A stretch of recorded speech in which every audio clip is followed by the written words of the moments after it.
OKC avoids elimination. Russell Westbrook and Paul George went off in the third quarter. They had like 32 points, I think.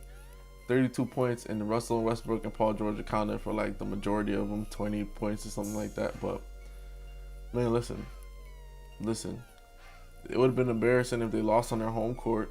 So that makes sense that they went all in and they did what they had to do to win that game.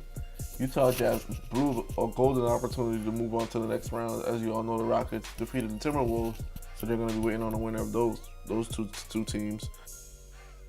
I think even though the OKC won that game, they're basically just staving off the inevitable.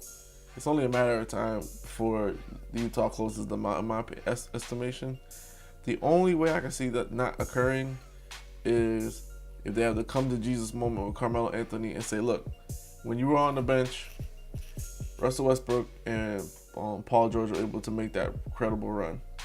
Maybe you're a liability on our defensive end and installing our offense, because you guys got to understand, we got poor defensive rotations, kind of affects your offense. Same thing with your offense. If you have poor offensive possessions, it affects your defense. It's a direct correlation. That's something you have to take into account.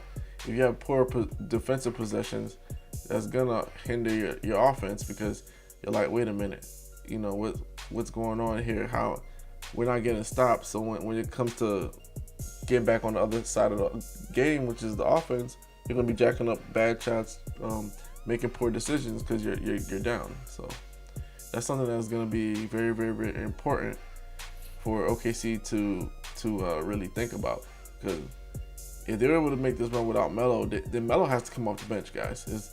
There's no way around it. I mean, I know you're a superstar and stuff like that, but if the team plays better without you on the court, they just have to do what's right for them, because you guys can't lose the series. But it looks like they are going to. Donovan Mitchell was really upset that they lost, so he's going to come out next game and really, really be masterful what he's going to be doing. And also, Quinn Snyder is just going to let them know, like, look, guys, both of those guys had 30. The whole series, they haven't had that. I don't think they figured out something like they unlocked the genie in a bottle, or they got past a roadblock on us. It's just our mistake. Our mistake led to their win. It wasn't anything really that they did. They just got hot and we made mistakes. It's a great comeback. I love it.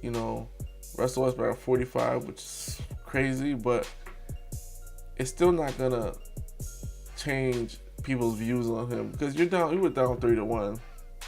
You were down 3-1 against a team that doesn't have 3 superstars. That says a lot about you, your legacy, and how you play ball. And it probably speaks to why Kevin Durant left. And it probably speaks to why OKC, even though they have really poor management, they just haven't brought anybody to gel with him. And I don't know if it's him. I don't know if it's the coaching. I don't know if it's a little bit of both, but there's something in the organization or on that team. The milk ain't clean somewhere in there, and we'll just have to figure it out going forward. To me, if they lose the series, if they do come back to win the series, though, he will completely have redeemed himself, because then they could say, hey, it was playoff woes, we never played together, stuff like that. But if they don't, it is what it is, ladies and gentlemen. It's a wrap. And that team will be getting blown up.